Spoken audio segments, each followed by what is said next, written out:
kukumbusha tu namna gani tumekubaliwa. Sababu kuitwa boriti haiko kupesi. Lakini Mungu hahesabie hali ya mtu, hahesabie cheo, masomo, sijue hali ya namna gani. Anatoa wito kwa wote. Anatuambia sababu yeye inaweza acha tunakosa uzima wa milele. Ni wakati tu tunaenda mbalimbali na mapenzi ya Mungu. Ndio sababu moja ambayo iliacha mtoto mpotevu anateseka. Ilikuwa tu kutokukubali kuongozwa na baba yake. Na akamwambia, baba, nipatie sehemu yangu ya mali, nenda nikajiongoze mwenyewe. Lakini tunajua mwisho yake ilikuwa namna gani. Alijikuta anaanza changia na nguruwe.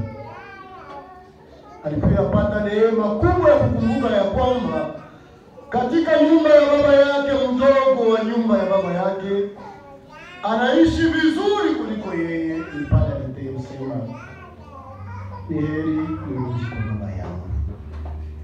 Mpendwa, ujitie wewe kwa nafasi ya ule kijana.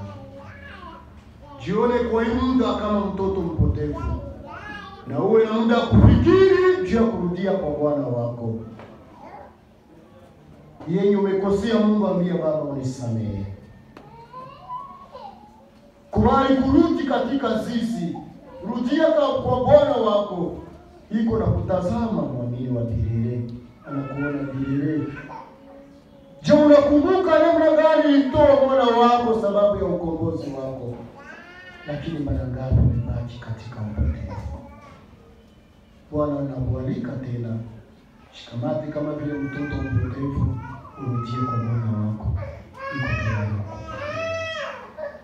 Sababu ya hiyo basi, na wasi tuchukue dakika moja ya ukimya wa kutafakari juu ya